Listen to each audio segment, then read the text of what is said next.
Hello and welcome to Flunking the Written, a Buffy the Vampire Slayer podcast in which two Uber fans discuss their favorite show episode by episode, scene by scene. I'm Megan. And I'm Kimberly. And before we get started, we want all of our listeners to know that this is a fully spoiled podcast. That means at any point during our discussion, we may discuss any part of Buffy the Vampire Slayer and its spinoff Angel. So if you haven't watched both shows yet and are sensitive to spoilers, go catch up on some of the greatest television ever created and come back here when you're done. With that out of the way, let's get right into our discussion of episodes 1 and 2 of Buffy. Welcome to the Hellmouth and The Harvest.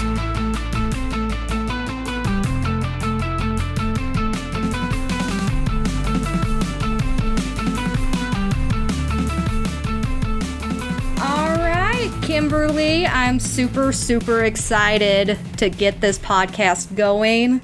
Me too. I watched both episodes last night, and I think you watched them today, didn't you? Yeah, I watched them earlier today. All right, just so they're refresher. Yeah, they're very fresh on our minds. So here's the thing. I always consider Buffy the Vampire Slayer to be kind of timeless television, except for season 1, which is as 90s as 90s gets. It is very, very dated. The clothes, the language, everything is very, very 90s. Yeah, and I don't know, like I get super nostalgic. I call myself a 90s kid. I was born in 1990, so like not the typical like adolescence and teen years that you kind of think shape your adulthood was spent in the 90s, but for me, like, there's so much nostalgia I have for the 90s, and possibly because I had older siblings that grew up in the 90s a lot, so I got a lot of hand-me-downs that were 90s oriented, and I watched a lot of shows from the 90s, so I relate to the 90s so much, and so it's always delightful to watch this first season and just get that little glimpse of what Buffy was like starting out, because it changes quite dramatically after this first season, and I don't think it dates itself quite as bad as this first season does. No, it doesn't. It gets, the clothes and language and stuff kind of get more classic in the later seasons. Yeah. Where they can maybe be dropped into a more wide variety of time. But yes, this first season is definitely late 90s. All right, so we're going to start with our discussion of Welcome to the Hellmouth. And, of course, the very first scene, the cold open, with Darla and her victim, I guess you would say, entering the school, is perhaps one of my favorite scenes of all of Buffy, which is a strong thing to say for the first scene of the first episode, but I really love this scene. Yeah, I really love it just because when they go in, the guy, the victim, he's the pushy one. He's like, no, it's okay, we're fine. And Darla is like, are you sure this is okay? I heard something. Are we going to get in trouble? And he's like, no, it's fine. Come on, it's nothing. And so you think he's going to be the bad guy, vampire, an attacker. And then all of a sudden, it's her. Yeah. And so you're just kind of like, hey, oh, yeah. Yeah, it really sets the mission statement of the show overall, of this idea of don't discount the cute little blonde girl. Don't underestimate her. Yeah, especially with Buffy being one of the cute little blonde girls. And I like that they are sneaking into the school, which happens over and over and over again during the series. That school has no security at all. It's almost always unlocked. Hey, we'll get there. They have a fence in the second episode that I'm pretty sure we never see again, but there is a fence that doesn't do anything to stop Buffy, but we'll get there. No, it doesn't. And it's wide open until Buffy. The principal sees her trying to leave. One of my greatest pleasures, because we're gonna discuss a little bit as we unfold on this podcast of our experiences with the show originally, because you and we both have known each other to be huge Buffy fans for the longest time, but we've never gotten the opportunity to sit down and discuss Buffy the Vampire Slayer together in depth with all the specifics and our favorite bits and bobs. But we both discussed a little while ago our original viewing order of Buffy.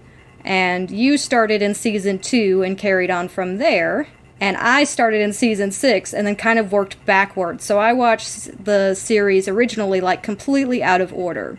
So one of my greatest pleasures in life is watching reactor channels watch through the series for the first time with no context, with don't know anything about any of the characters, and watch through it and get surprised at all of the twists and turns along the way, because I didn't get to experience that. And I will say, I like watching those too. yeah, they're so much fun. And I will say that this first scene never fails to surprise those reactors. And I think it's just, 20 years later, 20 plus years later, and it's still working, it's still effective, goes to show how well crafted this scene is. That everybody is surprised when Darla turns and has the vamp face on. And I love that. Well, they just set everything up perfectly for it to be the guy she's with. Mm-hmm. For him to be the vampire, and then it's her. Yeah, it's her. It just shocks everybody the first time.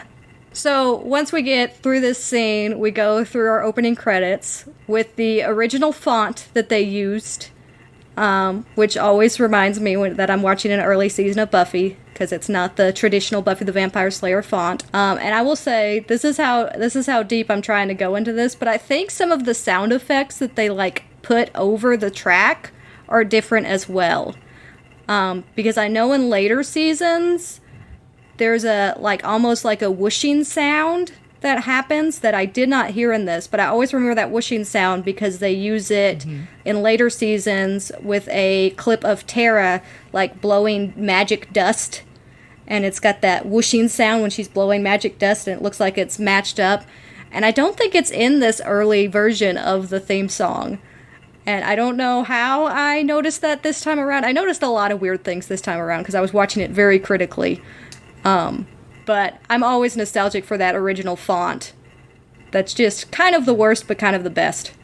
I really like the little opener it does before the teaser. Shows have the little teaser, and then they have the theme song, and then they start the show. But Buffy always had that little opening. It was only in the first season where, it had all the old-fashioned books and stuff, and was it said in one generation, a Slayer is born. And then, after the first season, they didn't do that anymore. They may still do it in part of the second season, because I know Giles does it at one point. They have Tony Head record it. And this is definitely not Tony Head doing it. But I don't know if he replaces it partway through the first season or if he does it some in the second season. But it is kind of forgotten about at a certain point in the show. But yeah, that also, there's just certain things that make me remember that I'm watching early seasons of Buffy. The Buffy font, the fact that it's very dated, and the fact that you have that little extra flourish of an opener before the show starts proper. All of those. The next scene, it cuts to Buffy in her bed, dreaming. One of her Slayer dreams, which is kind of a theme throughout the entire season. Yeah. For Buffy, and sometimes for the other characters, but always for Buffy. They even have several. I know I can think of at least 2. I think there's only 2. There might be 3 episodes that are just completely based around dreams. Yeah. Dreams are big in Buffy. The interesting thing about this dream sequence is because they had the entire first season recorded before it aired, it's clips throughout the entire season. So she's basically getting the next several months of her life in flashes, which is not... It makes more sense. Yeah. Than some of the other dreams. It's not horribly convenient to try to figure out exactly what the dream means, because it's just a whole bunch of flashes of her future. I could imagine that as dreams go on in the series and get more specific, that might be a little easier to decode than a whole bunch of flashes. But I do like the effect of this. I do like all of the little teases for what's to come. And then, of course, she's woken up and told that it's time for school, and Joyce, who I always forget is not named until several episodes into the series, but Buffy's mom takes her to school and drops her off and leaves her with the lovely line of try not to get kicked out. Yes. I love that part. It's have a good day. I know you'll make friends right away. Try not to get kicked out. Yeah. And it's just the delivery is just I know I probably shouldn't say this, but I'm going to say it anyway because I'm really nervous. Which is kind of a nod to the original movie, the Buffy the Vampire Slayer movie in the 80s, which is much more campy and sillier than the actual show, but which the show is based on. Yeah. And I will say there is definitely things in the first season that make me think of the Buffy movie. Some of which are in my notes for these episodes, so we'll get to those. Mm-hmm. But yeah, I think my thing about Joyce, and I'll discuss this a little bit as we go through her, but a lot of people don't like Joyce in these early seasons. They think that she's a bad mom. I always see her as a mom who's really, really trying hard, but maybe in the past, and if you kind of look at the movie, it fits this line, maybe in the past didn't necessarily prioritize Buffy the way she is now. And because of that, she doesn't really know how to be a mom as far as when to discipline, what to say, what's the proper etiquette, and things like that. Yeah. But any mother makes mistakes. I mean, there's never been anything that I've seen Joyce do that I haven't seen mothers in much worse or much better circumstances. I mean, Joyce is dealing with a Slayer as a kid, and she doesn't even know it for the first bit of it. So she's just dealing with a kid that she thinks is a delinquent, and she can't figure out why. Yeah, and she mentions multiple times during the first 2 seasons the parenting books that yeah, I had made several notes about that. She's trying. Wants to do a good job. I've never actually thought that she was a bad mother, and she's always been one of my favorite characters, especially later once she knows that Buffy is the Slayer. Mm-hmm. I always thought maybe in the first couple of seasons she's just kind of oblivious to a lot of Buffy's life, which they kind of had to do, otherwise how are you going to do the show? Sense that she didn't know. Yeah. You know? Well, and I think that's the thing, is that maybe previously she, I don't want to use neglect because I don't really think that that's the right word, but she didn't pay as much attention to what was going on in Buffy's life as she did until after Buffy had all of her transgressions that led to her being kicked out of her previous school.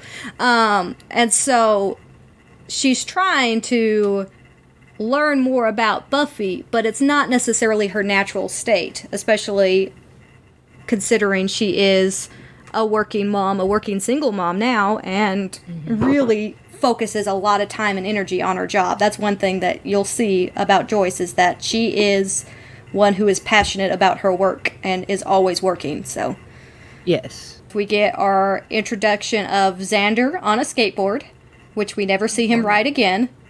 And then we get... I thought that when I was watching it this morning. I was like, he never has that skateboard No, again. I think in the commentary, Joss Whedon even says, yeah, we did this, and it turns out that was super expensive, and we didn't really have the money to continue to do that. So they may have him carry it around a couple of times, but he never actually rides it again.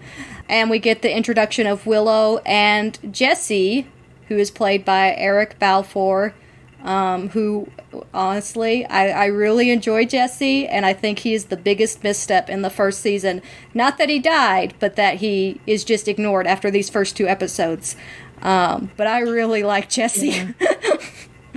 Yeah, well, we'll get to that. Yeah, we'll get to that for sure. But it is it's a natural, flowing thing. Already we're seeing a lot of chemistry between these characters and a lot of past between these characters. And I like the way that it kind of flows into the school building, where Xander wipes out, sees Willow, and then they walk into the school and run into Jesse. And there's a lot of movement on this show, and especially considering how small of a set that they were working with in this first season. And it's tiny. They have a little L hallway, I think, that they just kept reshooting on. But they managed to make a lot of movement going on. But yeah, we'll get into Principal Flutie and Buffy meeting for the first time in Flutie's office. So what's your thoughts on this scene? Well, this is the scene where he's telling Buffy it doesn't matter what you did in your last school. You can completely start over here and have a clean slate.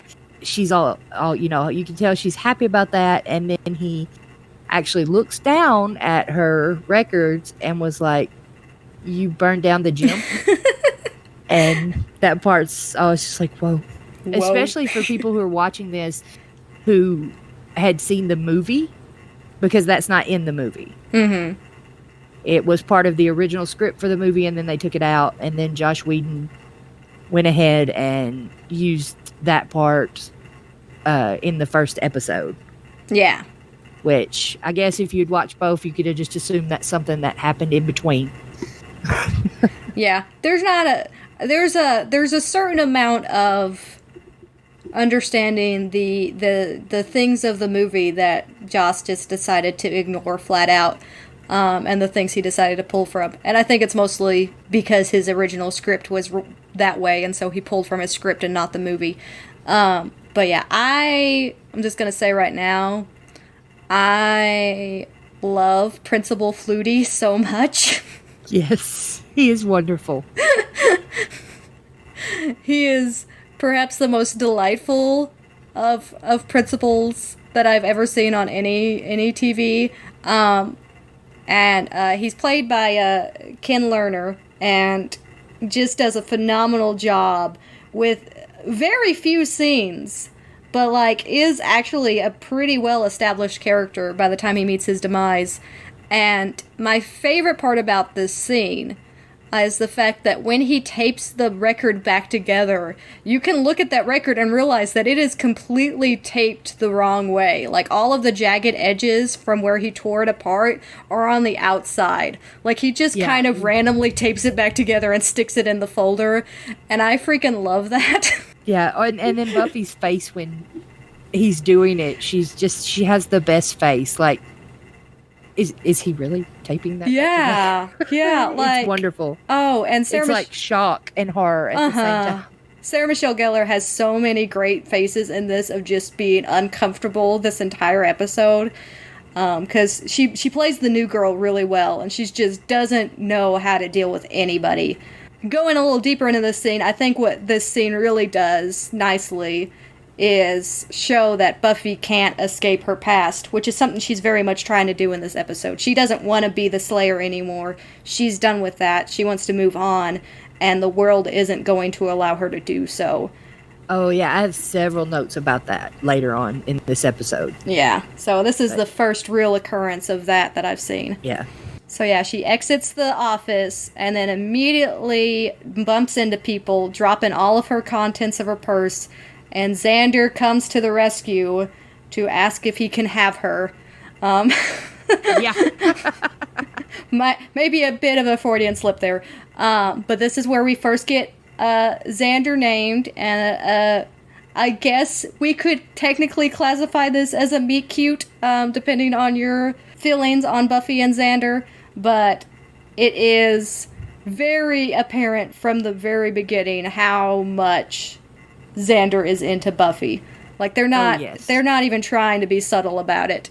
And Buffy kind of seems oblivious. Yeah, very, very much stumbling over his words. Well, the beautiful delivery that Nicholas Brennan gives to, maybe we'll see each other around, maybe at school, because we both, and then he pauses, and you could just see how much he's just in pain. And then he says, has to finish that sentence. Go there. He's just like, why am I saying this? And it's just a lovely delivery. And then she walks off and leaves her steak laying in the floor, which Xander picks up, which is kind of interesting because he's the first one to find out who she is, like her secret identity, and then is also later the first one to believe her. Yeah. About it.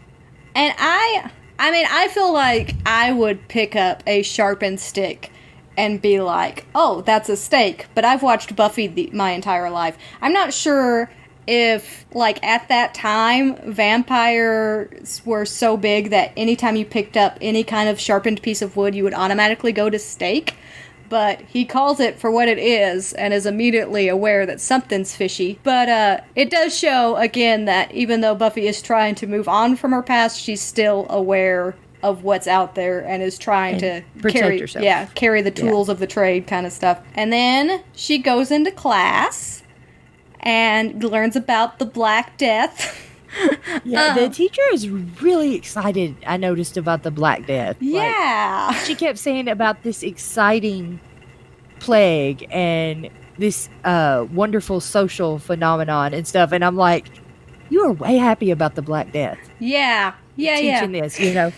It's, I Hey, you gotta, I appreciate a teacher who is enthusiastic about their curriculum. But yeah, it does seem like maybe a little tone deaf. And I've watched this episode many a times, and I have some different interpretations on why we're learning about the Black Plague in this episode. But I've never really been for sure on what the point of having this particular lesson in this episode was. I don't know if you've got any reads or any insight onto why they're learning about the plague. Not really. What is yours? So we'll get to it towards the end of the episode. But initially, when I watched, I thought, okay, well, this is the idea of a plague on humanity, and so you think of vampires being a plague on humanity. But then, as we learn more about the mythos surrounding this world, it may actually be the reverse that could also be pulled from this lesson of this idea that humanity is a plague on demons, because demons were technically here first. And this is something that is established very early on in the Buffyverse, and I think people forget about. Like, there's a lot of mythology in these first couple of episodes, and I think a lot of people don't remember how much world building there is right out the gate. Okay, so from here, we go on a lovely walk and talk with Cordelia and Buffy. With Cordelia checking to see how cool she is. Yeah, gotta see how cool Buffy is. She can skip the written, which is lovely, because Buffy's been known to flunk written, so... Cordelia is so, from the very beginning, she is so that character so perfectly. We're going to talk about Cordelia a lot through this journey, because she is absolutely one of my favorites. But she is perfect at who she is. Oh, she's so good in these episodes. And there's so many little moments, but I really love that she sees Buffy as someone that could be cool, and then immediately when Buffy decides that she's gonna hang out with Willow and Xander and Jesse, she's like, nope, that's not cool anymore. The hierarchy is very important to Cordelia, and I love that we have this moment during this walk and talk, which, by the way, all I want to do during this scene is look at the background actors and the 90s fashion. There's so much paisley everywhere. And so anytime I rewatch this episode, I always just watch the background actors, because it's just so fun to see how garish those outfits are. But we get to Cordelia meeting up with Willow at the water fountain, and the iconic outfit that Willow is wearing, her softer side of Sears outfit, which I adore. Yes. She's adorable. It was very cute. She's so precious, and I love her so much. And this is the point where everybody just starts being on Team Willow, I think. I mean, she's had definitely 2 scenes, very minimal scenes at this point, and everybody is already in love with Willow, because it's just that character is so lovable. And that includes Buffy. Like, I think Buffy's pretty much in love with Willow at this point. It doesn't take much. Yes, because, like, in a later scene, she gravitates toward Willow and, like, seeks her out to be friends with her, even though she had met Cordelia first and seemed to like Cordelia. Mm-hmm. But then seeks out Willow, and, you know, she had to know that both these things couldn't really happen. For sure. Especially when, back in L.A., Buffy was more like Cordelia than Willow. Yeah, she would know. She would know if she was wanting to be in the ranks of Cordelia, she couldn't also be friends with Willow, because she understands that hierarchy. She almost immediately seeks Willow out to be friends with her. So, yeah, you could tell she's immediately on Willow's side. Well, and speaking, you mentioned back in Flutie's office of Buffy being uncomfortable and, like, awkward. This scene, Sarah does a great job of, like, kind of giving that smile and nod of approval to Cordelia, but also, like, showing that she is not cool with what just went down between Cordelia and Willow. And it's just super uncomfortable about all of it. And I think that's part of the realization that she goes through in these early seasons of just, like, I'm not that person anymore. I can't just do that to someone. Yeah.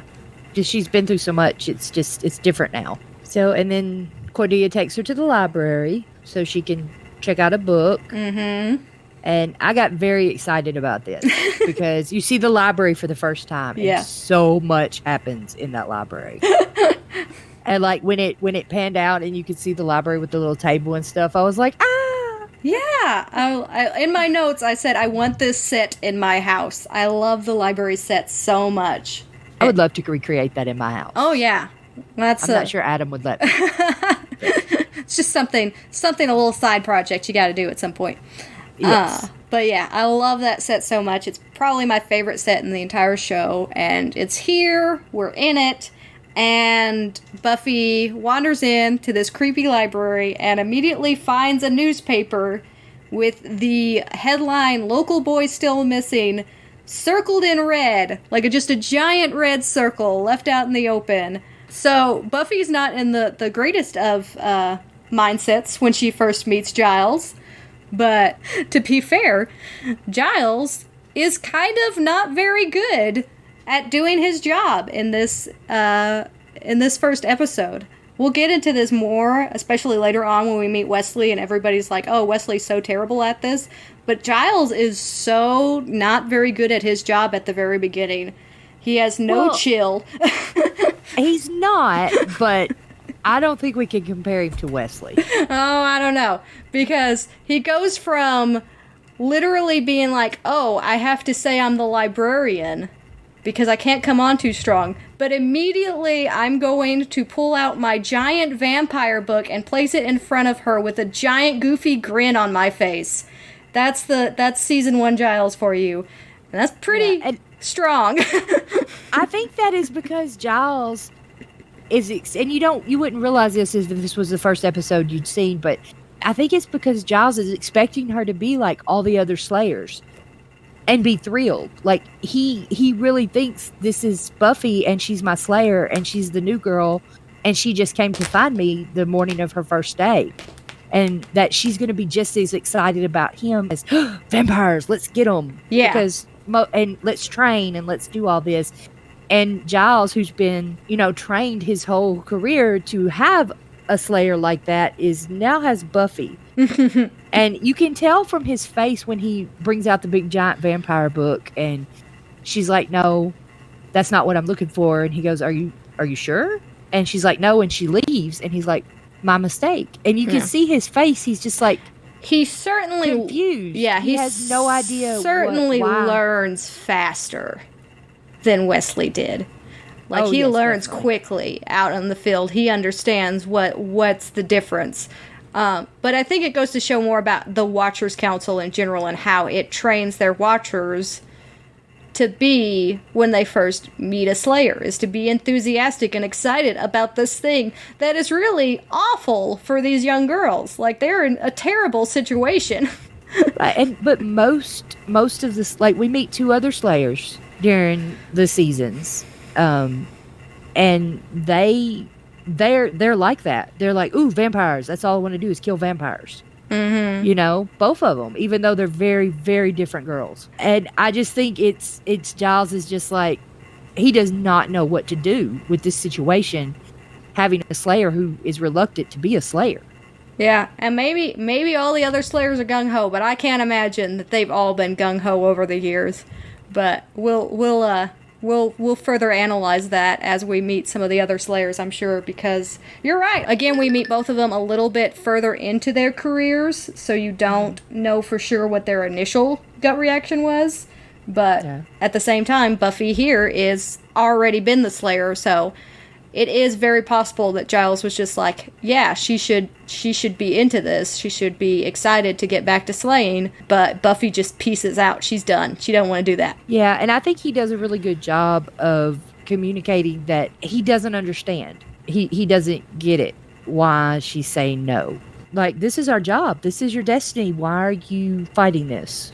Yeah, he's very gung-ho, but learns very quickly, and shows that he's confused and not necessarily seeing things from the point of view of a 16-year-old girl, which probably makes sense that he wouldn't see that point of view.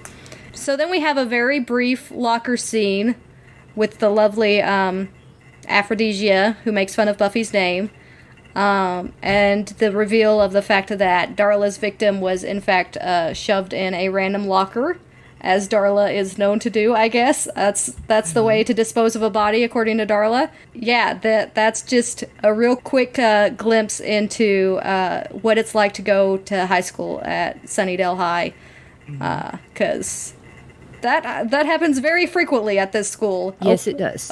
Finding random dead guys is a common occurrence, as we'll get into in the very next scene, which is my favorite scene of these first 2 episodes, which is, like we talked about, when Buffy approaches Willow out in the schoolyard, and it's just like, hey, can you help me? You seem like a good person, and I need that in my life. And is, in fact, the first of her peers that Buffy approaches. Everybody else approaches Buffy. Approach her, yeah. Yeah.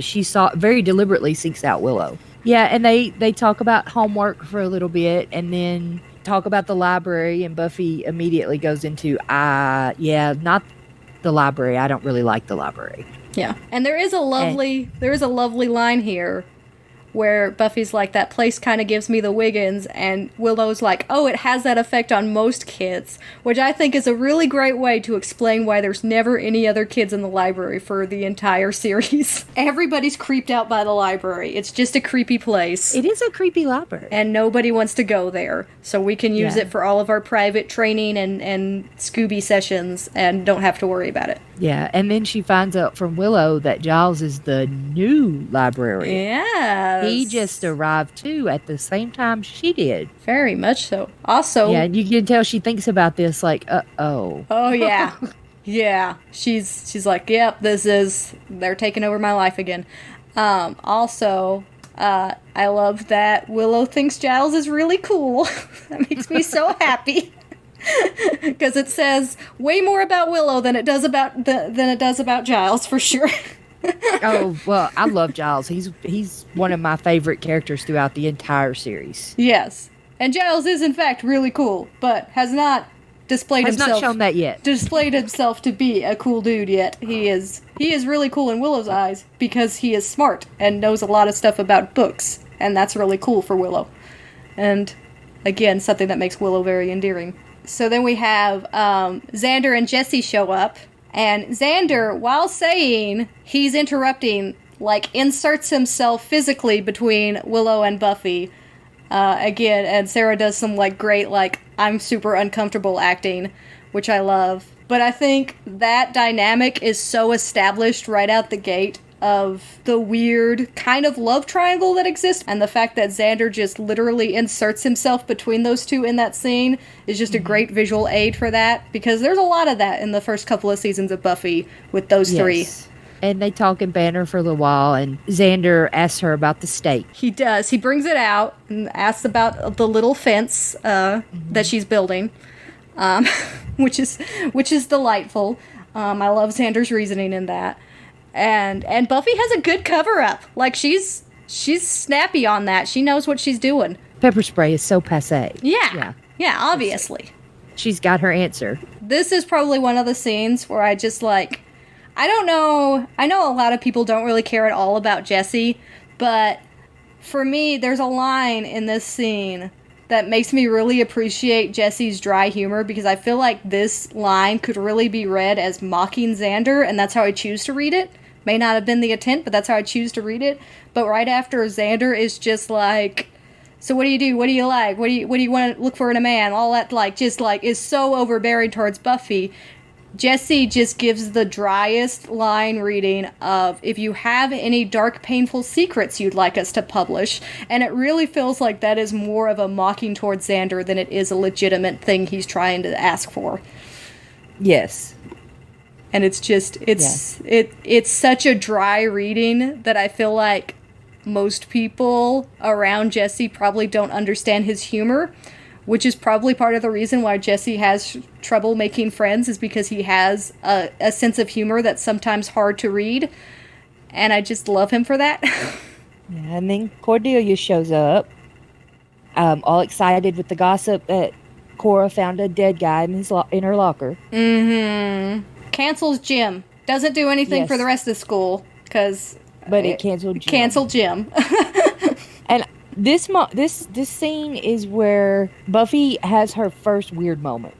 Okay. Like the first moment when the other kids kind of, what's up with her? That was odd. What's her deal? Yeah, like what's going on?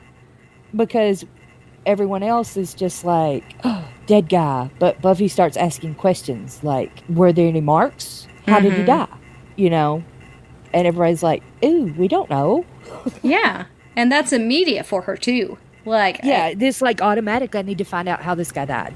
There's also, I think, a lovely elegance to the way the show sums up Cordelia and Jesse's relationship so quickly, with just Jesse standing up and saying, "Hey, Cordelia," and Cordelia replying with, "Oh, please." It's just immediate. Like, you understand how those two communicate and what their relationship is. But yeah, like, Buffy is on the scene immediately. She goes right to the locker room and forces her way through the door rather easily, just tearing it to shreds. Yes. And I find it odd that the body is still there. Yeah, there's a lot of that in Buffy. The police aren't very good. No. So there's a lot of that, of just bodies being left for people to go and examine, or police not showing up to places where police should obviously be. You just kind of accept that when you're watching Buffy. The same way because that you... it's Sunnydale. Yeah, the same way that you accept that people would be this freaked out over a new student, but not even bother to shut down school for a dead guy shoved in a locker. You just kind of have to accept the random priorities of Sunnydale High. Yes, because like any other school would like cancel classes for the rest of the day, and possibly have grief counselors. Yeah, and they canceled gym. Yeah, they canceled gym. It's gym. Yeah. Just gym. So a little note that I noticed is when Buffy breaks open that door, there's a poster on the other side that says cheerleader tryouts, and I want to say it says this week, but I couldn't read it all, but it's a cheerleader tryouts sign, which I thought was very cool. Nice. Because the third episode after this two-parter is about cheerleader tryouts, so I thought that was a cool little tie-in there. Yes. And then, of course, once Buffy figures out what's going on, she immediately returns to Giles, which I adore. And she's surprised. She's so surprised that vampires followed her. Uh-huh. Which they really didn't. She just kind of moved to a place where they are, more of them. But she, I wasn't worried about this. I was worried about making friends. I was worried about having last week's hair. I was, I wasn't worried about vampires. I thought I was leaving all that. And surprise, she's moved to the place where it will never end.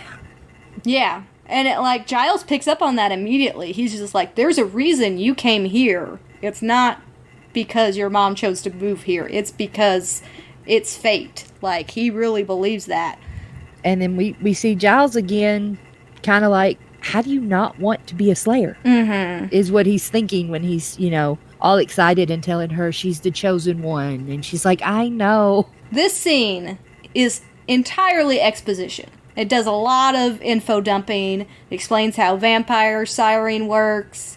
It explains a little bit about what a watcher is. It does just a lot of stuff explaining why Sunnydale is the way Sunnydale is. But it's got so much movement, it's got great humor, and of course it ends on that really nice serious note where Buffy just lays it out of why she is the way she is and why she doesn't want to be the Slayer anymore. And Giles responds to that, and it makes this exposition scene, a fairly long exposition scene, flow really well and really nicely. And it's hard to do that with an exposition scene. And then when it's over, we see Xander. And he heard all of that. Okay, so the new girl and the librarian are both insane. Yeah. Yeah. Clearly. Giles doesn't give up. He follows Buffy out into the hall. And Buffy's just not convinced that Sunnydale could be really anywhere near as bad as Giles is making it out to be. But then you have this lovely transition, which is used multiple times in the first season, where it goes from the school and immediately transitions down to the vampire's lair. Which, of course, one, shows the fact that maybe the Hellmouth is closer to the school than you think, but also the deeper metaphor of high school is hell is very apparent in all of these transitions, where they specifically go from the school to a literal hellscape of vampires underground and gothic and blood everywhere, and it's something that they return to again and again, and I really appreciate, again, that visual cue of this is what this show is about. Yeah, and we learn of our first evil plot a brewing. Mm-hmm. There will be lots of those, but we learn about the first one in this scene. Yeah, the sleeper will wake. I think one of my favorite parts about this is that I come to this weird underground gothic lair of the sunken church, and I look at that and I'm just like, it's so funny that this is where Buffy started, because Buffy definitely gets to a point where it mocks this kind of vampire lore. Like, it really rejects this idea pretty hard in the second season. And there are times where, I think over in Angel, where they have flashbacks where Angelus in the past has actually mocked the Master for the fact that he lives underground and stuff like that. Like, he just calls him out on it and says, nope, this is awful. You should live above ground where there's comfy beds and lots of people to eat. Yes, but the Master is very much a traditionalist. He is. Yeah, it's a very quick scene. We go to the lair. We have Luke chanting. And then we come right out of that and back into Buffy's room, where she is picking out her clothes to go to a club on, I assume, a Thursday night, based on the way that the days are arranged here. So definitely a school night. And this Which again, is not really an issue in Buffy. Yeah, it doesn't really like. I know a lot of people watch this and they're like, a high schooler going to a club. Now, I know high schoolers went to what is the equivalent of a club in my area while I was in high school. Like, I know people who were like that. But they didn't go to it on a school night. No. It didn't really happen. Which is interesting, because it always talks about what a small town but Sunnydale is. Mm-hmm. And it's the impression it's like too small to have something like that. But they have to have a place for the kids to hang out, I guess, besides the library. Oh, yeah. and Sunnydale doesn't really make sense when you break it down. I actually, in this, because it is mentioned several times, but I did look up the population for Sunnydale, and according to Wikipedia, during the first 3 seasons, Sunnydale is shown to have 38,500 inhabitants, very few high schools, 43 churches, a small private college, a zoo, a museum, and 1 modest main street. Even so, it has 12 Gothic cemeteries. So Sunnydale does not conform to norms. Did not have a good city planner. No, the city planner got fired, and then they hired a worse city planner. Yes. I love the Bronze, and so I don't care. I'll just say, yeah, this is a club that exists that high schoolers can go to whenever they want, because the Bronze is fun. But here's another case of Joyce saying that, I've read all about the dangers of over-nurturing. So you can see that not only is she reading all the materials, but she's reading conflicting materials as well through these first episodes. Because at points she's just like, oh, I can't over-nurture. At other points she's like, oh, I have to say no. And like all of these things that don't necessarily always work together.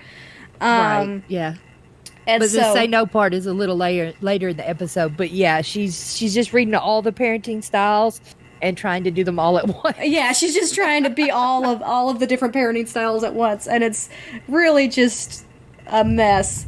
But this is one of the first times that we see Buffy kind of protecting her mother from everything. Because in a lot of ways, Buffy kind of, not really the grown-up or anything, but she has to shield her mom from a lot of stuff that she thinks her mom can't handle, because her mom's so positive, and Buffy doesn't want to, bring her down. So she's just like, yeah, everything's great. Vampires didn't follow me here. I keep saying that because that's what it probably feels like to Buffy, even though that's not the case. She showed, she came where they were. Yeah. And it is implied later on that no matter where she went, vampires would be part of her life.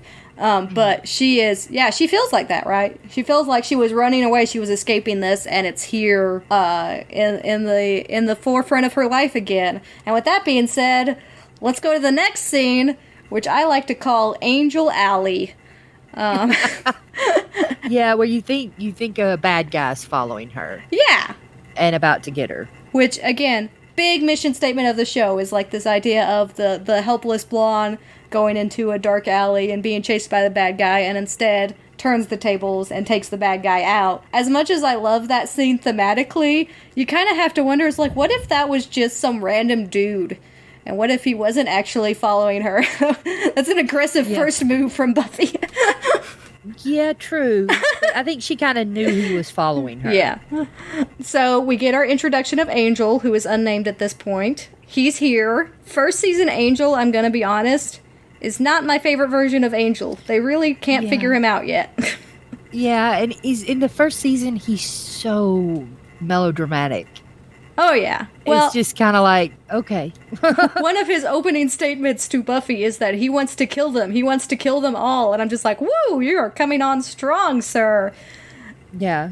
But that, again, that's a point where Angel, who has had, some contact with Slayers and stuff in the past, thinks because she's a Slayer, she's going to be all, I hate vampires, I want to kill them all and stuff. And she's like, no, leave me alone. Yeah. Like, there's an expectation of what the Slayer is, and Buffy is defying all of those expectations. Yeah, because here's the second person that's like, you're supposed to be like this. And she's like, yep, no, I'm going to go to the club now. And then, she says that, and Angel just flat out, that's not an option. Like, you do not have a choice. He flat out tells her. Yeah, you're on the mouth of hell, babe. Yeah. And then he gives her the silver cross necklace. And she wears this necklace throughout the rest of the series. I don't know when's the last time we see her with that necklace on. But I'm not sure either, but I know even after he's left the show, like, it still shows her wear it sometimes. Yeah. I imagine it's something that she still holds on to for sure. And is definitely a effective weapon as well. I mean, as a Slayer, I would be decked out in all kinds of crosses for sure. Oh yeah, more than just that one. There'd be crosses all over me. Have them tattooed on me. I don't know if that would work, but if it did, I'd have them everywhere. So she walks in, and it gets pointed out that she's the new girl again because she thinks someone's waving at her, and she gets all excited and waves back, and then it's not her; it's the guy behind her. Okay. And she's like, "Oh, oops! I'm gonna pretend I was messing with my hair." So. Yeah. I like that reading of this scene, because this scene is always, this like little awkward Buffy scene has always felt like kind of unnecessary to me. It does a couple of things, like you said. It points out that she's the new person. It points out that she's kind of out of her element, which I think works. But it also points out that, like we find out in the conversation she's soon to have with Willow, that she kind of just will let things roll off her back. Like, she gets over that real quick, that awkwardness, and is just willing to, like, seize that moment of, hey, maybe this guy's flagging me down, and then realizes, nope, that's not the case. Oops. But yeah, it's always been, like, a weird scene to me. But I like that reading of she's the new girl. I hadn't thought of that. I've always just thought of it just being like, oh, look at quirky Buffy. Isn't she relatable? Which it works on that level as well. And then she sees Willow. She's like, hey, somebody I know. Yeah. And joins Willow at the counter bar. The bar? I don't know if they'd be sitting at the bar. I mean in later seasons when they're in college and stuff, it becomes a bar. But the bronze I think definitely at this point, it's a counter. Serves alcohol, though, even at this point, because we see the vamp that Willow talks to have a glass of wine in his hand. So it's definitely, like, there, present. But I don't know if it's a separate bar that you have to go for alcohol. I don't know. I'm thinking it's going to have to be, because we see Buffy go into the bronze, and all she does is show an ID and keep walking. She doesn't get a hand stamp. No, there's no or stamp. Bracelet. Everything about the bronze is inconsistent, but I just kind of assume that means that they have a lot of different managers over the course, because I'm sure the life expectancy of a manager at the bronze is pretty short. Definitely. So I just kind of accept that the way that the bronze is run changes constantly.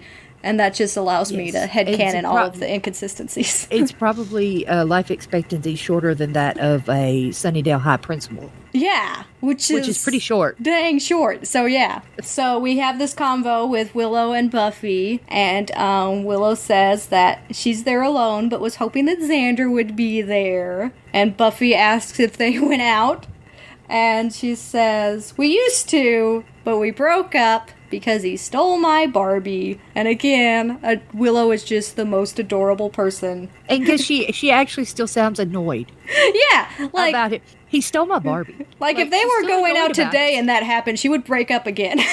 Yes. And then tells Buffy that she doesn't really date guys because she can't talk to them or say anything that's cool or funny or at all. And I always thought that part was funny. She definitely, immediately, as much as Xander is drawn to Buffy because he's attracted to her, Willow is also attracted in the way that she kind of wants to be like Buffy, a little bit more like Buffy. And so this idea of taking this advice that Buffy gives her, which isn't really very specific advice and not particularly good advice, but just takes it and bends it to whatever she thinks that advice means, and immediately follows it. It just shows how much influence Buffy has just immediately. The presence of Buffy just affects people around her. Yes. When Buffy tells her to seize the day, because life is short, and Willow decides to leave with a strange guy and go to a graveyard. Yeah. Because that seems like a safe thing to do in Sunnydale. And I'm like, Willow's not new. Willow has lived in Sunnydale her whole life. Yeah. I think they definitely retcon the fact that Sunnydale's kind of always been a terrible place to live, more and more as the series progresses, whereas this kind of feels like, oh, Sunnydale's a nice, wholesome, small town, and then all of a sudden, vampires show up when Buffy shows up. But you're right. I mean, Buffy did not bring vampires with her. The vampires were always here, and they kind of just ignore their existence and continue to make stupid decisions. And poor Willow is one of those Sunnydale residents that I guess ignored the vampire's existence for many, many years. Yeah, well, I think in some of the later episodes they kind of talk about that, where people can rationalize anything and then they kind of forget about it. Mm-hmm. So possibly Willow doesn't remember that Sunnydale is a really dangerous town. I just assume there's like a cloud of like mystical energy that comes from the Hellmouth that kind of fogs everybody up. Mm-hmm. Maybe that's the explanation. Although even in a normal town, she does kind of seize the day rather dangerously. Oh yeah. Like, without vampires being a thing, it's still, like, I'm gonna meet this random guy who's clearly much older than her because he is drinking wine. And just go out with him. At night. By myself without letting anyone know. Yeah. And then take his shortcut. Oh, poor Willow. She's smarter than this. Yeah. We know she's smarter than this, but... Yeah. Somebody had to be the victim in the first episode. You also get the line in the seizing the moment. You get the line from Buffy that tomorrow you might be dead, which of course we know, since we're fully spoiled, that that's what this entire season is building towards, is Buffy's death. And I think that that's a nice little touch of foreshadowing for Buffy, the fact that is what she's moving towards. That. Yeah. But yeah, that makes sense. She's in fact going to be dead at some point in this season. Technically a couple of points if you count nightmares when she gets vamped, but we'll get there. Yeah. So Buffy spots Giles, who is very uncomfortable, and goes and checks in with him. Like, why are you here with partying with the kids? Tony Head does a great job of just being really awkward and uncomfortable in multiple stages, and I love his physical acting. And some of this, it's just really fun to watch. But for me, this first little snippet between Buffy and Giles, warning that the harvest is coming and all of this, sums down into two lines that I appreciate so much, which is the fact that Angel is gorgeous in an annoying sort of way, and that Buffy really doesn't like him. Yes, I really didn't like him. I love that part. Yeah. And in this scene, it really shows the difference between Buffy and previous Slayers and what they're usually like, because Giles is talking about, are there vampires here? And she's like, probably, I don't know. And says, but you're the Slayer, you should know. And he wants her to use her senses and reach out and see if there's any vampires. And she just like, there's one. Yeah. And he's like, how do you know? And she's like, oh, look at those clothes. only someone who's a vampire and living underground would think those were still in style. And Giles is just like, you can see the frustration on his face that he has with this new Slayer, that he's like, but you didn't hone. Yeah, you didn't use your senses. But she used what she knew and ended up being correct. Which, this is one of those moments that I feel like is very much like the movie. Like, she uses her keen fashion sense to deduce that there's a vampire there. And that feels very much like kind of what the movie was going for. And is definitely something that is very present in the earlier seasons of Buffy and gets stepped away. But can we talk just briefly here about Buffy's Slayer sense and how horribly inconsistent it is, and how I'm pretty convinced it doesn't exist at all, and sometimes she just gets lucky and turns around at the right time and spots a vampire, because she was just in the alleyway with a vampire for a long extended time and did not realize did not clue in at all.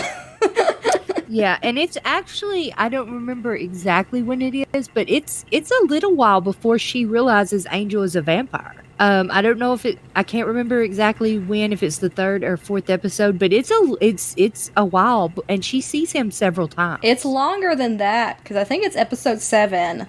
It takes a while. It takes a while for her. So she has multiple encounters with this vampire without ever realizing that she's talking to a vampire. So clearly the ability for Slayers to just sense a vampire's presence is not a thing that Buffy has innately. No, yeah, she definitely does not have that. But like she just did, or like she did with the clothes, she makes up for it in other ways. Yeah.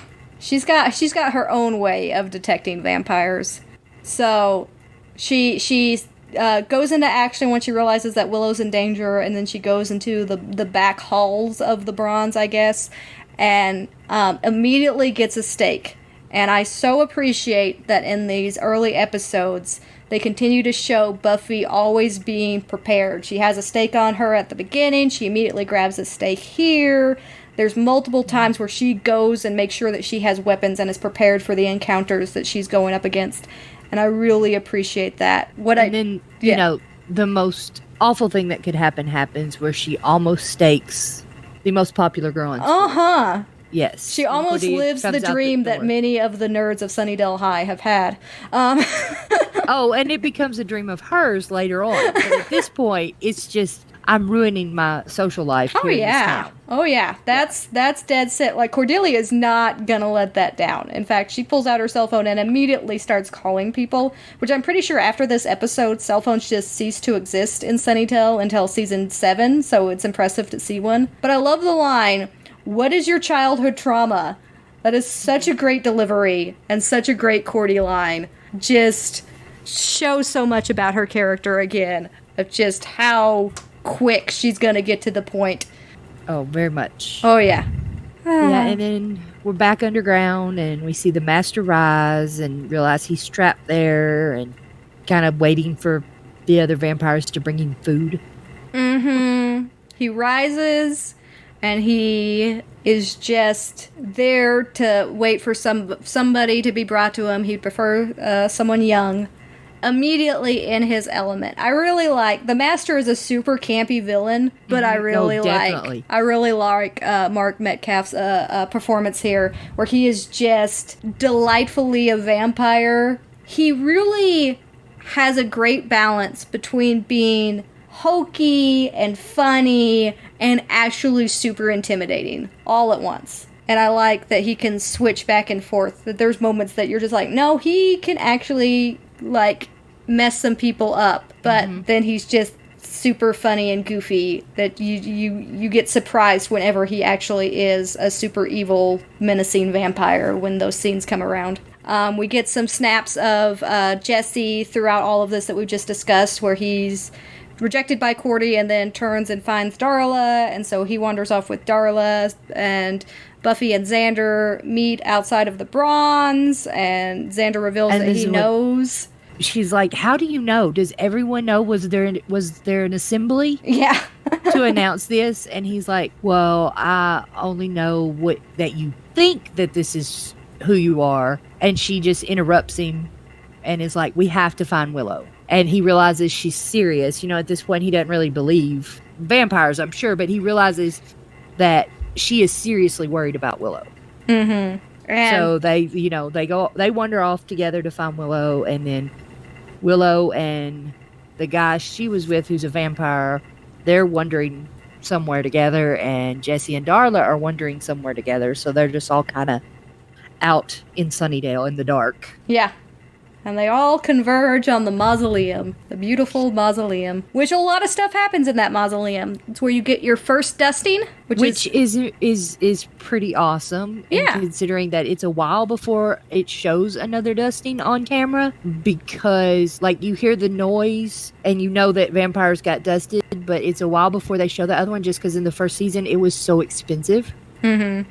The special effects to do that, as opposed to the later seasons, 5, 6, and 7, when there's 10 dustings an episode. They're just no, this is fine. We got this. The thing I don't like about this scene, purely because I've seen the entire series, but there's one line that Darla feels like Darla, and that's the "I got hungry on the way" line, which I think is a great line. But everywhere else in this scene, Darla does not feel like Darla at all. Yeah, and it, quite possibly they didn't know who Darla was going to be at this point. They may have not even, which it's revealed in season 1, but they may have not even realized that she was going to be Angel's sire at this point. They may have written that in between this and when it's revealed in season 1. Who knows?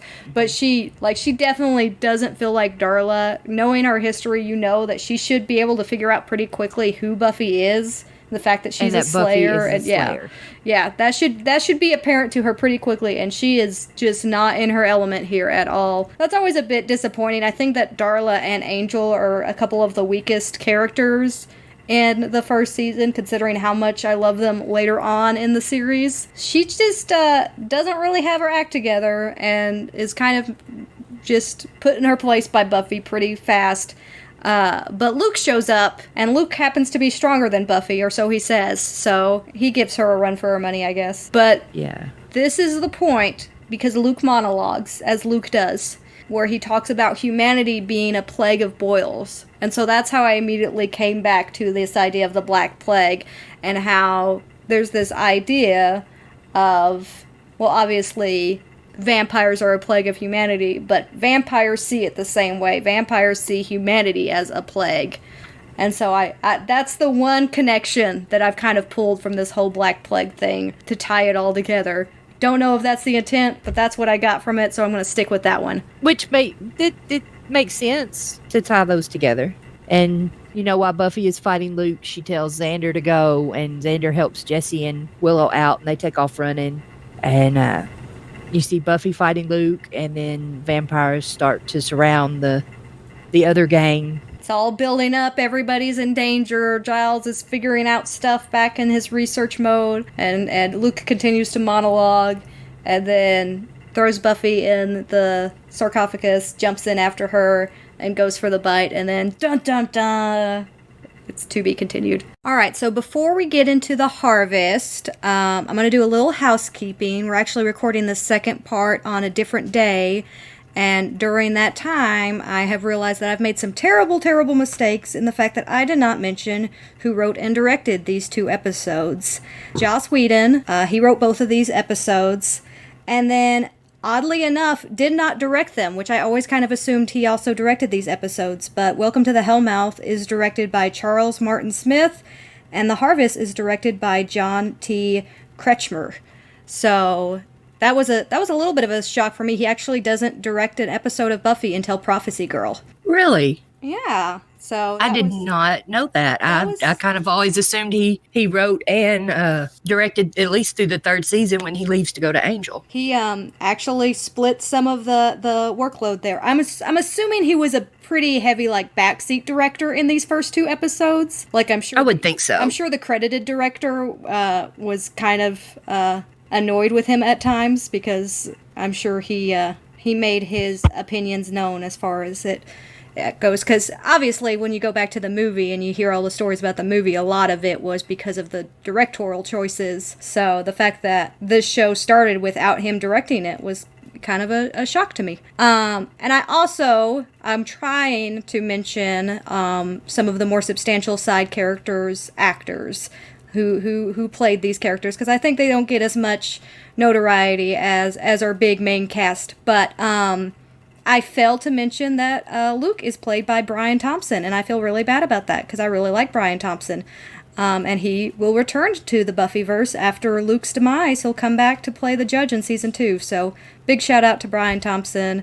And yeah, with that being said, let's get into The Harvest. So when we ended Welcome to the Hellmouth, Buffy was in the mausoleum in the grave, and Luke was about to bite her. And The Harvest opens with Luke getting burned on the silver cross that Angel gave her just earlier that evening. Yeah, already coming in handy. He jumps and runs off. She runs back out because all of our side characters are Scoobies, yet to be called such, but are out there in the graveyard being surrounded, and we get some very clunky fighting. The action in the first season of Buffy is a little rough around the edges. But she does do the thing that I love about Buffy. Again, I love that she's resourceful. I love that she always has weapons on her. And if she doesn't have weapons on her, she finds a weapon quickly. So she snaps off a branch off of a tree and uses it as a stake.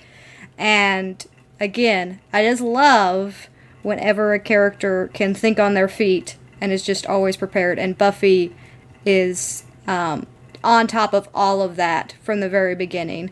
Yeah. Well, and then she comes out on top of those vampires, and it's just her, Xander, and Willow left, and they realize Jesse's not there. Jesse is missing. Yeah, Jesse is missing. And then we see Buffy do the thing that Giles was trying to teach her and like hone for the first time. Mm-hmm. Where you can tell she's trying to sense if any vampires are around. But then it never really says if she's successful or not. Apparently not, because then it just breaks into the theme song and starts with another scene. Mm-hmm. You know, it kind of just leaves that. But she tries. She tries to hone. So after the credits, we go back into the library, and this is... Well, before we get into that one, if a very discerning watcher might notice that this time, when we're like worried about Jesse and stuff, he's not anywhere in the credits. Everyone else you've seen is in there, but not Jesse. I actually wrote in my notes. It's funny that you put that into words for me, because I actually wrote in my notes, Jesse missing, and then I put opening credits, Jesse also missing. Well, and I mean, he's not in the ones for the first episode either, but you don't really, like, that's not something you would notice, because when you see that, you don't know any of the characters yet. Mm-hmm. So you wouldn't think about it. But in the second one, you're like, okay, I know this character, and he's, in danger. Ooh, he's not in there. Yeah. Poor Jesse. So we come from the opening credits into the library, and this is like a really interesting like intercut back and forth between the library and the Master's Lair, and it goes back and forth.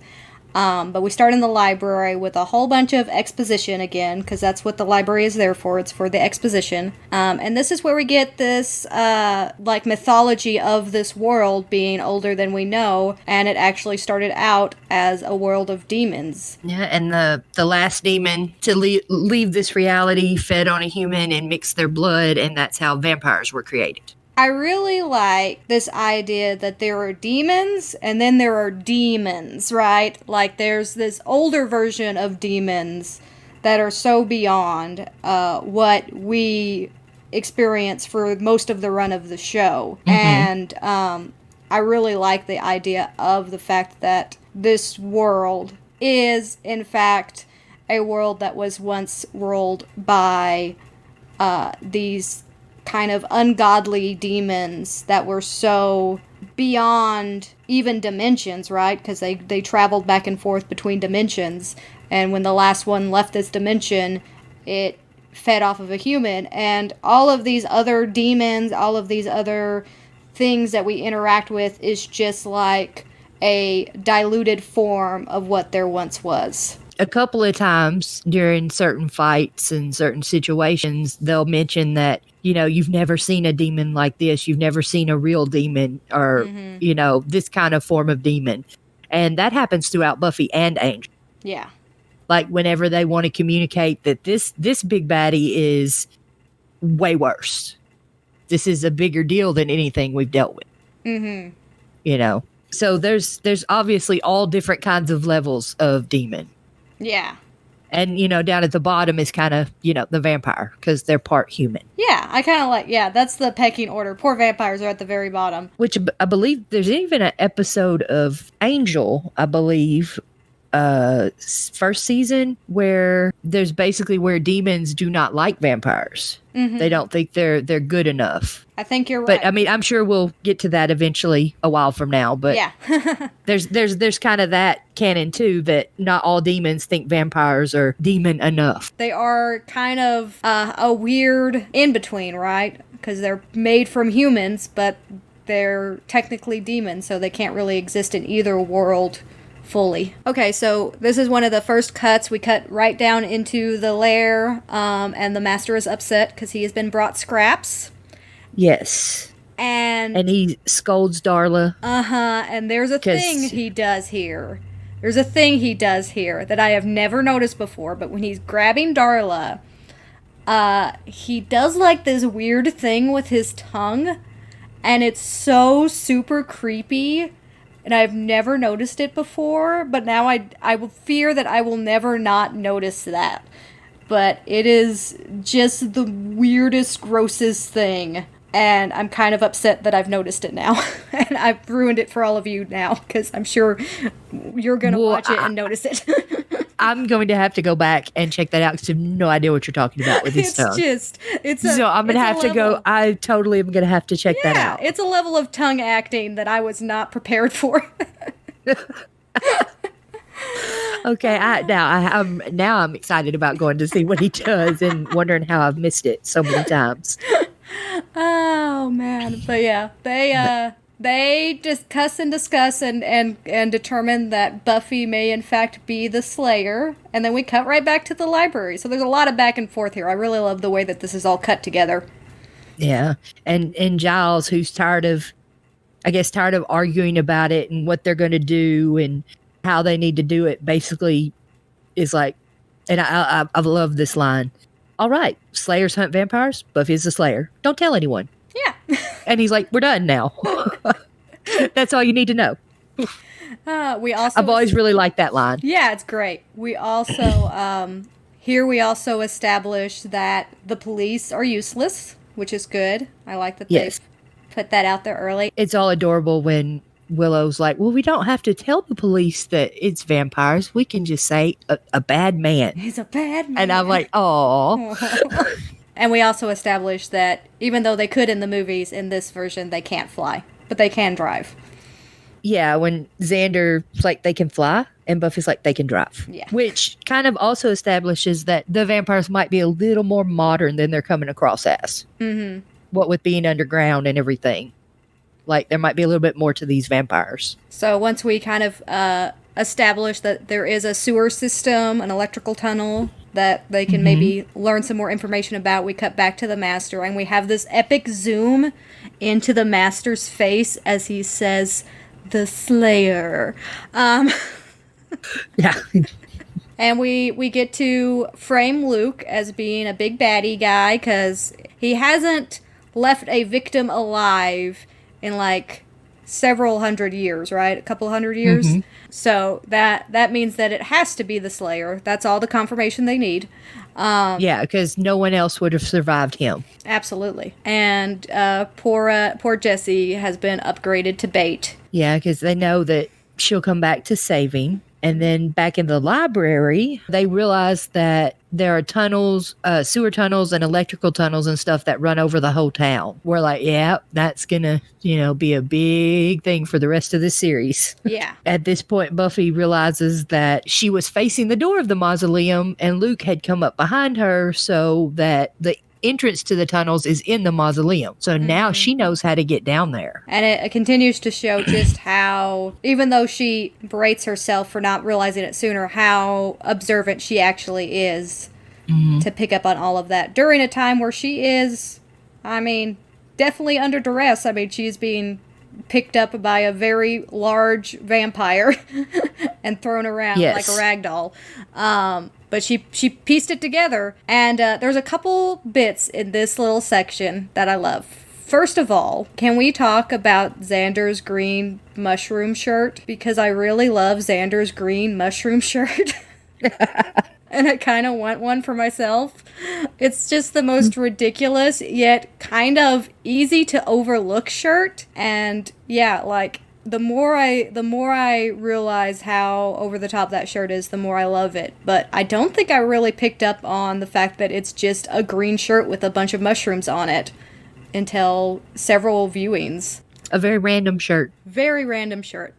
But a much more subtle thing that I absolutely adore is that when Giles is asking Willow how she got access to the sewer systems, she says that she decrypted the city council's security system. And there's just this little subtle smile that Tony Head does. And I don't really think that they had this all planned out at this point, but it just makes me think about Giles just enjoying the fact that Willow has this rebellious stick-it-to-the-man side based on the fact that he himself, when he was younger, had that same side, and just gives the sweetest little smile that's hidden and almost immediately gone when she says that she did that. I never thought of that aspect of it, but I really like that interpretation, because I always thought it was just he was grinning because he realized how useful this will be. To have a map of the underground of Sunnydale. Yeah. Because that's where all the baddies are. Which may have been the intent when they first filmed it, but I choose to believe that that's the little nostalgia for his Ripper days showing. Yes, I like that too. I'm going to go with that one as well. Okay, so they kind of divide and conquer from there out, and this is where Buffy goes and discovers the massive fence that I'm pretty sure, again, is never a thing after this episode, and our one little fluty moment. And it's wide open. Yeah, it's wide open. The fence is wide open. It's not secure in any way until Buffy starts to try to make it exit and Flutie catches her. But you got this one little Flutie moment where he's complaining about Britain and all of their problems, which is just delightful. Yes. Well, because Buffy uses Giles as an excuse to leave school. Yeah. Because she knows that he'll back her up. Yeah, which is actually, obviously it fails, but it's a fair attempt. Again, she thinks on her feet so fast. And then Flutie locks it, and the next, you hear him say, "That's the Buffy Summers I want in my school. Sensible girl with her feet on the ground." And then the next scene is her jumping over the fence. With her feet very definitely not on the ground.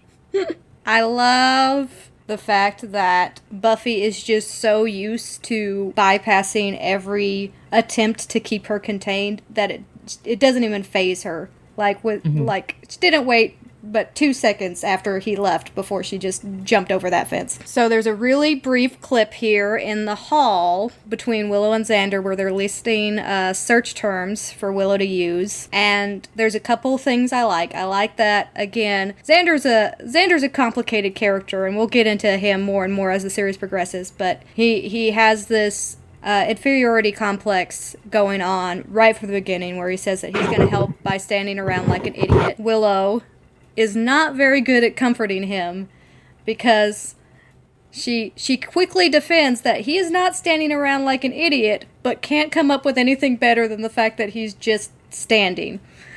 Yeah. I love their dynamic. I love their friendship, and this is just a little nugget of that again. So yeah, and there's several places throughout the series where we see the strength of Xander and Willow's friendship, and I have a feeling there'll be scenes that we talk about a lot. There's several that I just love. Oh yeah, there's so many, and this is just a little taste of that, but it still works in the fact that Xander has his self-confidence issues. And Willow just loves him so much and tries to figure out a way to make him feel better about himself, but also realizes that some of the things that he says are true, are warranted, that he isn't really set up to help in this situation and shouldn't help. And so his best thing to do is to just Go to class. go to class. Yeah.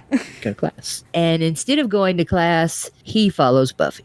Yes. But before we get to that, we get Angel. Yes, another sighting of Angel. The mysterious Angel. Yes, and he's all cryptic again, telling her not to go down there. It's too dangerous. And Buffy explains to him that she has a friend down there, or a potential friend, and that she's going down. And she's like, do you know what it's like to have a friend? And he just stares at her. And if you haven't seen other episodes that go through a lot of Angel's history, then you won't really get that. But I really caught it this past time when I watched it. And I was like, well, no, he doesn't, you know? Yeah, I think you could argue that he's never had a friend. Because even when he was a human, he wasn't really like a likable guy. Right. And then it was just vampires. And then after that, he was just, you know, living in alleyways and homeless and stuff for a couple of centuries. Or maybe 1 century. I don't remember exactly how long that was. It was years, though. Yeah, at least decades. And he was all by himself, so there wasn't like anybody. And so you're like, once you've seen all of the Buffyverse, you're like, oh yeah, he doesn't at this point. I think there's also a little subtle nod again, revealing that he is a vampire, from the fact that he's talking about how he expected her sooner or later, and actually expected it to be a little sooner, and the fact that it's daylight means that he's literally been waiting there all day. Oh yeah, I didn't catch that, because he had to have got there before the sun rose, so he was waiting a while. He's been waiting a while for Buffy. Yeah.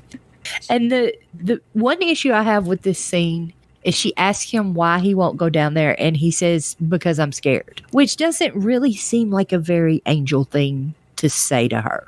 Well, it does and it doesn't. So the truth of the matter is, I think when they initially conceived Angel, he wasn't really supposed to be a fighter, and that kind of changed a little bit more as the series progressed. But I think he's less afraid of what's down there and more afraid of, if he goes down there, it's going to reveal who he is. Well, now that I can see. Yeah.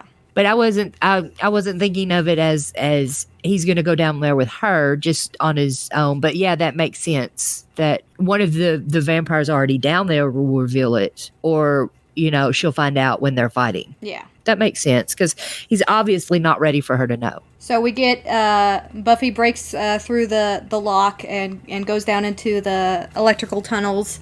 I'm not impressed with locks in the show. Yeah. One little note that I will say, there is another hint here that connects the school to the lair, the school to the Hellmouth, and the fact that Angel says head east towards the school. So that's very much sprinkled throughout this first season. But we don't actually get the reveal that the Hellmouth is directly under the library until Prophecy Girl. So I always try to watch for stuff like that. That's true. Here's another situation here where Buffy clearly not only doesn't have like vampire sense to spot those sneaking up on her, but like Xander gets really close to Buffy before Buffy realizes she's been followed. And I can't imagine Xander's a super stealthy guy. Yeah, no. Xander makes a good argument here. It's less good after we get past these 2 episodes and Jesse just ceases to exist. But he says that Jesse's my bud. If I can help him out, that's what I've got to do. And that's all it takes for Buffy. Buffy's like, okay, let's go. They continue exploring the tunnels until they find Jesse. And on that journey, there's a bit of vampire mythology discussed, because they discuss the different things that are effective against vampires, which is good. I like how they kind of interweave this into the conversation and explain how the rules work in this world. It's very traditional. You got the crosses, you got garlic, you got stake through the heart, fire, beheading, sunlight, and holy water are all mentioned there. I'm gonna watch closely this time around through the show. I don't think that they ever use garlic for anything other than just kind of like hanging around places. So I don't know if garlic is just supposed to be like a repellent. And probably not a super effective one either, because I guarantee you, as much stuff as they've shown Spike eat throughout this series, something had to have had garlic in it. Yes. Yes. But yeah, the first couple of seasons, they do hang garlic up a lot. But they find Jesse, and he's laying there and chained up and is like, oh, thank God, help me, you know. Yeah, there is a scene before this, because it cuts away and it cuts back to them. There's the computer lab scene.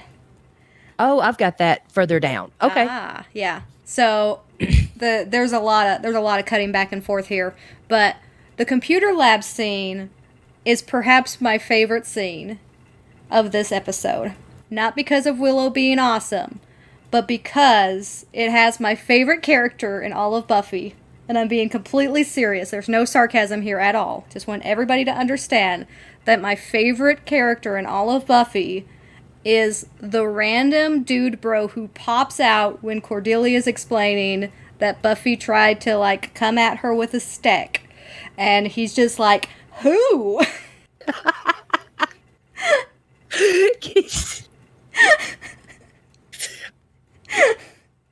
He is acting his butt off. It's so great. It's so over the top. He's in there for like a minute tops, and I just love him. I don't even think it's a whole minute. He's so funny. It's just so over the top. But there is other obviously good parts about this. Harmony is introduced in this scene, which I always am surprised that Harmony is in this early, because she's another one of those characters that you don't really think about until later seasons. Like, she doesn't really become prominent until later seasons. But she's in there, and then there's this really neat character building moment for Willow, and the fact that she immediately goes to Buffy's defense when Cordelia is talking about her being crazy and a loon, or whatever wording she chooses. Willow's like, no, she's not. And I think that that's really nice, because in the previous episode, we've seen Willow just take it. Like when Cordelia's just being super mean straight to her face, Willow's just like, nah, it's not worth it. I'm just going to walk away. But when Cordelia's because she's talking about Buffy, Willow, kind of fights back a little bit. Yeah, and I love that. Especially with the turning in the homework. Because in this scene, they're doing like a computer program, or it seems like they're trying to write a computer program, and they get to the end of it, and they're all thankful it's the end of it. And Cordelia wants to know, what does she say? How do we save it, or how do we turn it in? Or send it? How do we send it? And Willow says, push deliver, and just walks away. She doesn't even wait to see what happens. She just walks away. At which point it shows Cordelia see the key that says DEL, which, we all know is delete, and hits it.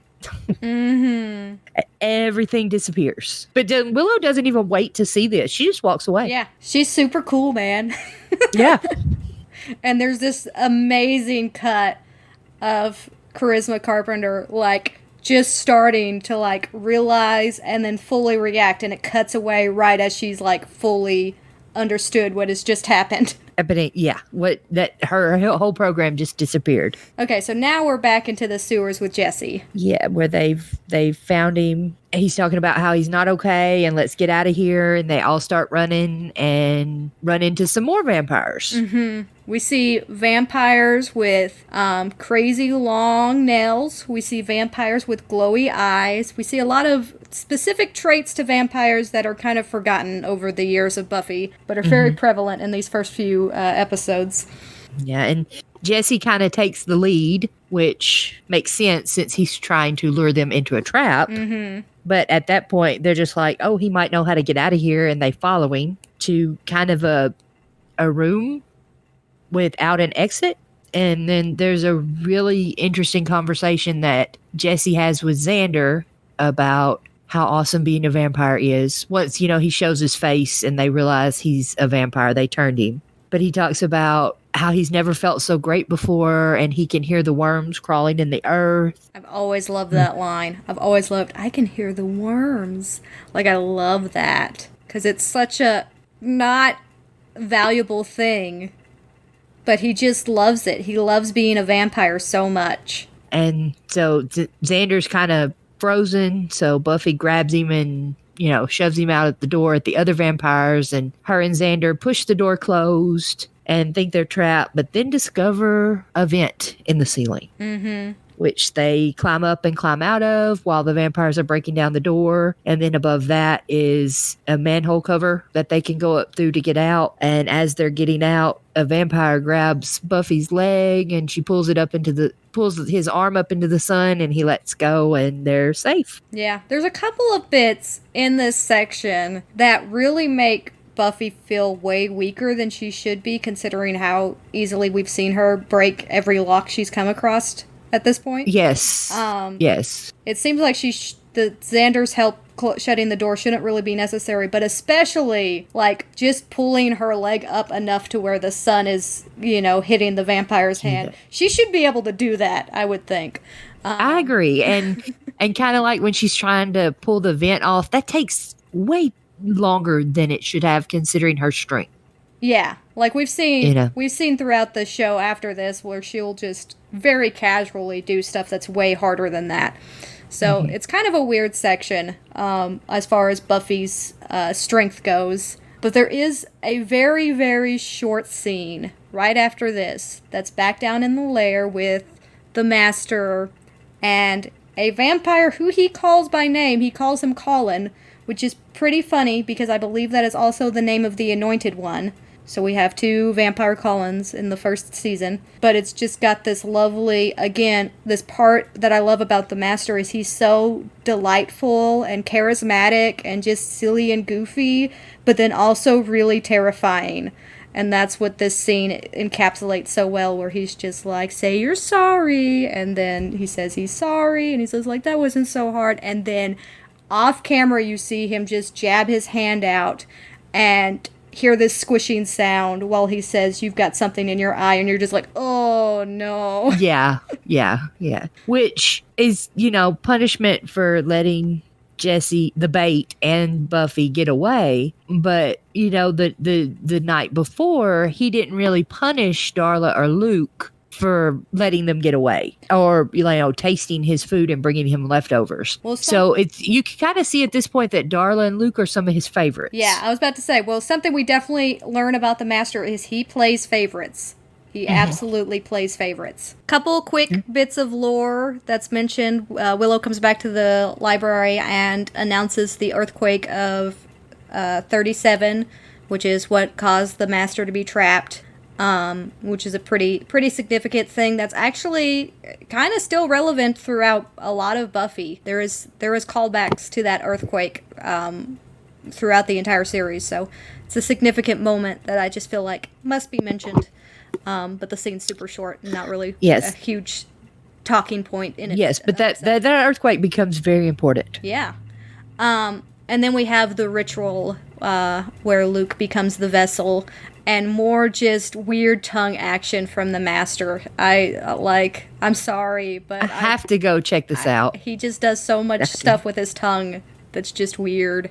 But then we're back to the library when Buffy and Xander return. They've all returned to the library and are kind of figuring out some things, and Giles is telling them about what the harvest is and how the Master can get out if he gets enough strength from his vessel, and then shows them the shape that the vessel will have on somewhere on his body. And Buffy just sums it up so perfectly, and she's like, okay, so I dust anyone sporting that symbol and no harvest. And then they're trying to figure out where the vessel will go, at which point Xander comes up with the answer, and he's like, the bronze, that's where they go. Proving that Xander can in fact be useful. Yes. He knows it immediately. He knows where the tasty morsels he knows where they're going. So there's a couple of things here in the scene. Right when they get back, Xander is very, very upset. And kicks stuff, and then says the line, I don't like vampires. I'm going to take a stand and say they're not good. And I will say, as much as I really get upset that they kind of forget about Jesse after these first 2 episodes, I will say this moment is the lingering thread that continues throughout the rest of the season, is Xander's hate for vampires. His just absolute hate for vampires, no matter how good they're supposed to be, no matter what kind of soul they may or may not have. He hates all vampires. And I think... Well, not just the rest of the season, the rest of the series. Yeah. He comes to that conclusion based on what happened to Jesse. And I'd say that at least allows this moment to live on, even though Jesse himself is not really part of the show anymore. Yeah, this specific reaction shapes Xander a lot, I think. Yes. Although it is generally the only thing that we get that shows that he's upset about Jesse. Mm-hmm. Because even later in the show, it shows Jesse again, but we don't really see any grief about Jesse. Yeah, it's weird. And I don't know if Jesse's like supposed to be a relatively like newer friend or like how close they're really supposed to be. Because Willow doesn't have a huge reaction either. No, she doesn't. So poor Jesse. He just the only friends he can seem to get don't really care too much when he dies. Now they decide that they're going to go to the Bronze, and Buffy says she has to make a stop. She has to go home and get weapons. Yes, I love it. I love that Buffy always thinks ahead. But then she gets there, and her mom knows that she skipped school. Mm-hmm. And grounds her and not let her go out. And there's a line here that I just love. But again, we hear about the books that Joyce has been reading. Mm-hmm. And she's like, I know all the books say I have to get used to saying no. No, you're not going out. Mm-hmm.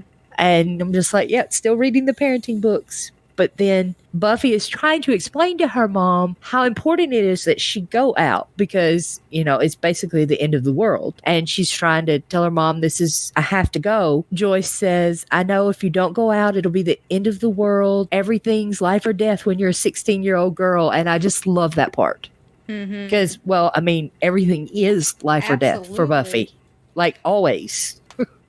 Yeah, and it's true for both of them. What Joyce is saying is a true statement, but for Buffy, it's a literal statement. You gotta love that's a funny reality about Buffy is that in a way she's been forced to grow up way faster and face these things that normal 16-year-old girls wouldn't have to face, but at the same time her mom doesn't have that information, and so she's just looking at it as an overdramatic 16-year-old girl. I like this part when her mom is like, you're not going, and I completely understand if you want to stay up here and sulk. That's fine. But if you want to come down, I'll fix you some dinner. And then her mom just leaves, kind of showing that she really is just a little bit oblivious because she just leaves and shut the door, and Buffy wastes absolutely no time, like no time passed, and Buffy is grabbing her weapons and out the window. She doesn't even think about it. It's like she knows her mom's not coming back. Yeah, like I said before with the fence, like that's just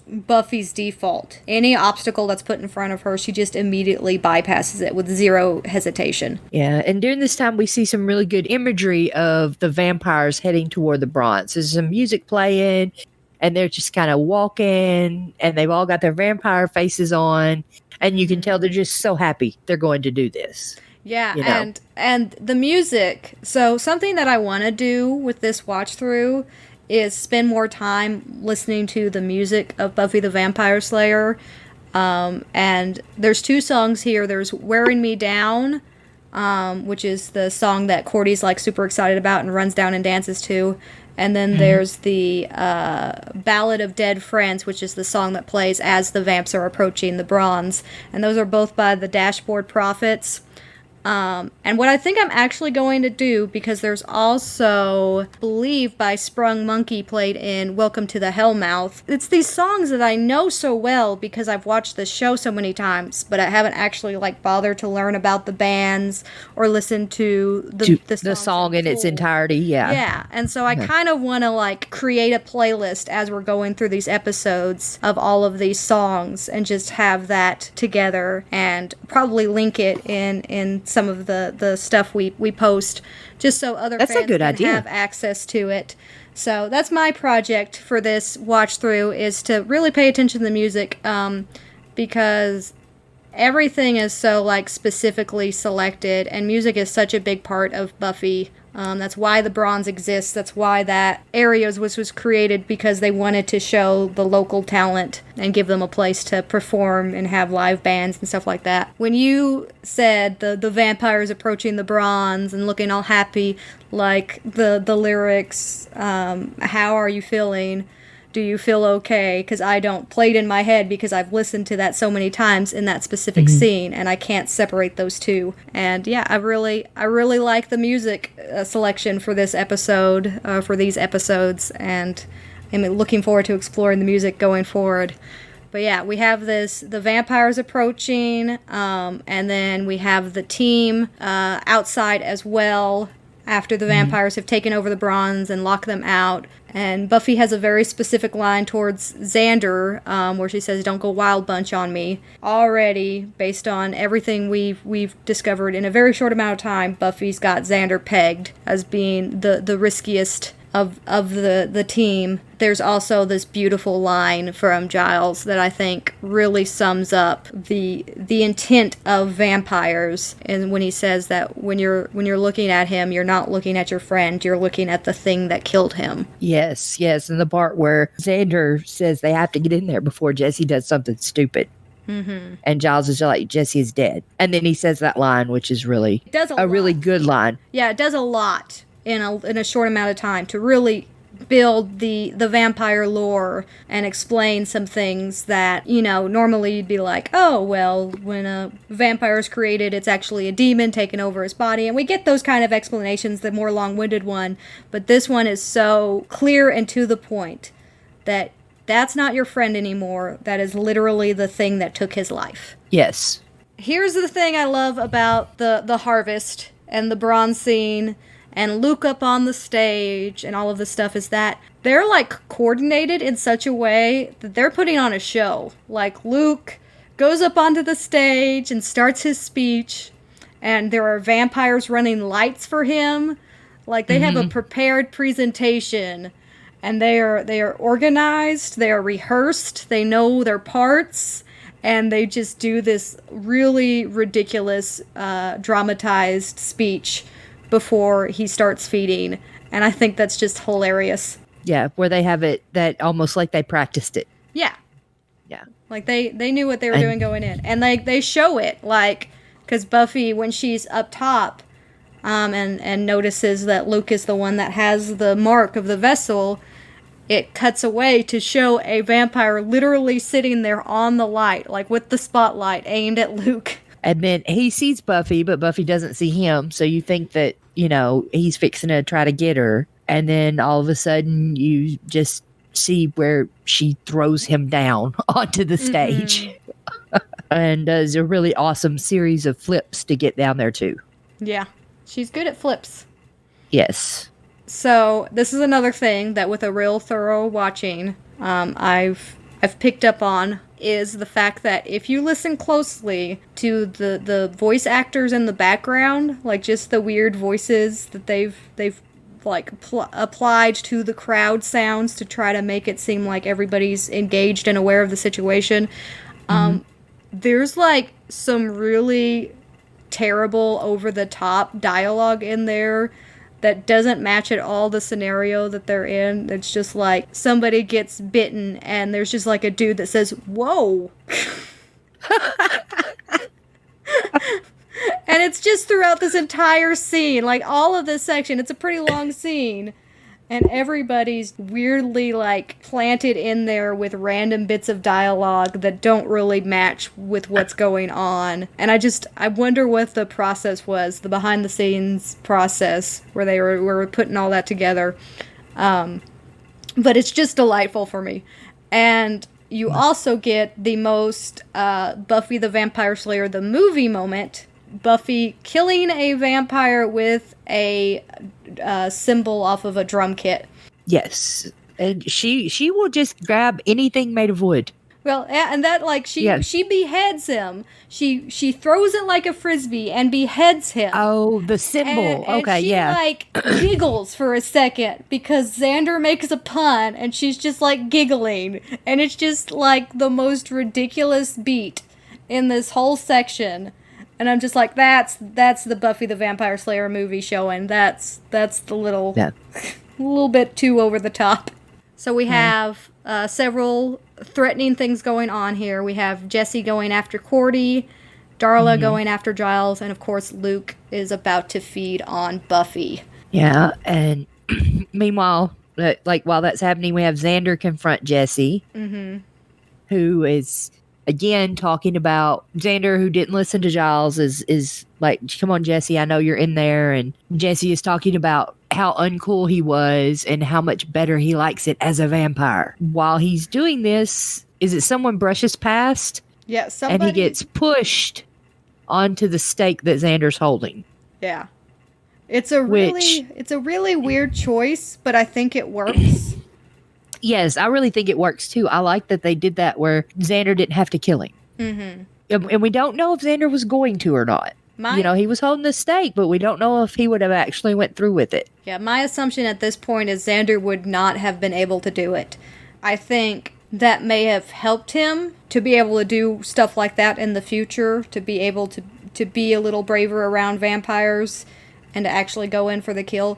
But the thing is, you have to reason, it's not just that he's killing his friend, but even though he's made the statement that he does not like vampires, it still feels kind of like killing someone, which is not something that people come to naturally. This is a human-shaped person in front of me, and if I put this piece of wood into them, they will cease to exist. It still feels very much the same as killing someone, and add on to the layer the fact that this is one of his friends, or at least wearing the face of one of his friends, and you have this moment where just by random happenstance somebody shoves him in just the right way that Jesse is accidentally staked by Xander. I think that may make it easier for Xander to continue to stake vampires in the future, because he's already experienced that. Yeah, he's already done it once. While this is happening, Luke and Buffy are up on the stage fighting, which I enjoyed this fight so much because she doesn't overpower him at all. Yeah. Like, she wins this by tricking him in two different times, which he grabs a hold of her and is squeezing her, I guess trying to keep her from breathing or suffocating her, and she just kind of puts her head down and goes limp like it worked. And then when he starts grinning like it worked, she just rears back and headbutts him as hard as she can. Yeah. And he lets go. And then she kind of just distracts him by telling him he forgot about something. And he goes, what? And she says, daylight. And he, grabs his face like he's about to get burned. He stops and looks at her and she's, it's in about 9 hours, moron. But while he's distracted, she stakes him. I think it's definitely, without Luke's outright declaration, it's definitely implied that in a physical contest between the two, Buffy is not able to defeat Luke. Luke is stronger, and very easily can overpower her. And so the fact that she is crafty in these ways, finds kind of ways to steer the fight. She's definitely trickier. Yeah. She's much more inventive in how she goes about the fight, which I really like. I also like that during all of this, we have Willow take action again and use the holy water on Darla to save Giles, because, one, I think it's one of the few uses of holy water that we see in the show. Holy water is very minimally used throughout the run, but it's also just shows again how easily Willow will go to help and protect people around her, whereas we've seen her in Welcome to the Hellmouth, and she's very much the dumb victim, and we kind of said, oh man, that really sucks for Willow, because we know that she's really not, and here we immediately see an example that she's really not. Yeah. I appreciate that we have a more like our version of Willow established in this episode, and kind of redeems some of the poor choices she made in the first episode. And then, throughout this, we've seen cuts of the Master underground, kind of getting stronger with everyone Luke fed on, and you can see him kind of trying to reach through the barrier a little bit. And then as soon as Buffy dusts Luke, it cuts to him underground, and he starts screaming because he knows he's still stuck there. Like, he missed his chance. Gives the second most ridiculous no, surpassed only by Darth Vader in Revenge of the Sith. It is so overdramatic, and he crouches down and flings his arm behind him in a dramatic pose, and it's just so funny. This is a very like a lot of characters in this episode are very over dramatic. One of my favorite bits is at the very end of this section, because again, it shows the premise of Buffy is the thing that scares all of the scary things, but there's just this shot of her looking up at the vampires who are trying to pull Xander out of the bronze, and they just kind of glance at each other for a split second and bolt. And it's... Yes, I love that imagery when she looks up like that. Oh, she's actually kind of scary. Like, I look at her like, yeah, I would be intimidated by that. And I think they used that in the opening scenes for, like, the entire series. It's just an amazing shot. And, of course, another subtle nod to Angel maybe not being just a regular old human when he says that she did it. I'll be damned. Yeah, because he sees the vampire. He's waiting outside and sees the vampires running out. And, he means it because he's by himself. He's not talking to anybody else. He's just like, You just get like, I didn't expect her to do that. So we finish this scene off with Xander's declaration that nothing's ever going to be the same. And then jump cut right to a normal day at Sunnydale High. Yes, and everyone's talking about the night before and how they might have been on drugs or have rabies or stuff. And we see those rationalizations again where, everyone kind of forgets about the things that happen in Sunnydale. The exact quote, and I love this quote that Giles gives, is, "People have a tendency to rationalize what they can and forget what they can't." And again, it's one of those lines that does so much with so little. Yeah, well, I mean, it's true. Yeah. It's true in real life and true in Buffy. And then we have a lovely walk and talk with our four Scoobies. And Giles is excited about the next threat. And Buffy and Giles kind of balance out Willow and Xander, where Buffy and Giles are very experienced and nonchalant about all of the impending doom that's yet to come. And Willow and Xander are kind of like, oh, there's going to be more of this? We thought it was over. This is a thing that's going to continue to happen. And of course, we end with the three students walking away from Giles, and Giles turns away and says the beautiful line. I'm gonna give you this opportunity. The Earth is doomed. The Earth is doomed. Yes, love that line. It's great. It's a great line. What always gets me when I go back and watch these first two episodes is how much they really just, they got it. Like, all of the characters feel like the characters, the group dynamics feel right, and you're just like, yeah, that's Buffy, that's the show. And we talk about the awkwardness of the first season and how there's some episodes where you're just like, ooh, they're kind of hard to get through. But this two-parter opening, it's really the show. It's such a great foundational piece. It is amazing. Another thing about the first season is the first season doesn't really like weave in a big bad that they're working toward the most of the season. Yeah, there's a like lot they're more. all standalone episodes with their own big bad until like the last couple, and they're really fun to watch and really interesting, but you don't get as invested that way. And then season 2 they don't do that until halfway through. Yeah, I think after that every season kind of starts working on its own big bad at the end pretty much right away. In some ways more subtly than others, but definitely there's always you feel like there's a more realized plan in all of the later seasons. The thing about season 1, and we'll get into this in some of these one-off episodes, is I think that there's a lot of great concepts in season 1. The execution may not always be the best, but I think it has some of the best examples of the monsters in the world of Buffy are actually representations of the monsters that teenagers face. And I think that part they really hit the nail on the head. But you're right, it doesn't really have that narrative arc throughout that makes the Master feel like he's an ever-present threat. He just kind of pops up randomly, and then they dispatch with him in the very last episode of the season. All right, so I think that wraps us up for this very first episode of Flunking the Written. By the way, I when I was working on the first part of this episode, I just used the initials and realized that our initials are FTW, which I was really excited about. Okay. Because it also stands for the win. Oh, okay, gotcha. So What? I was appreciative of that accidental acronym we came up with.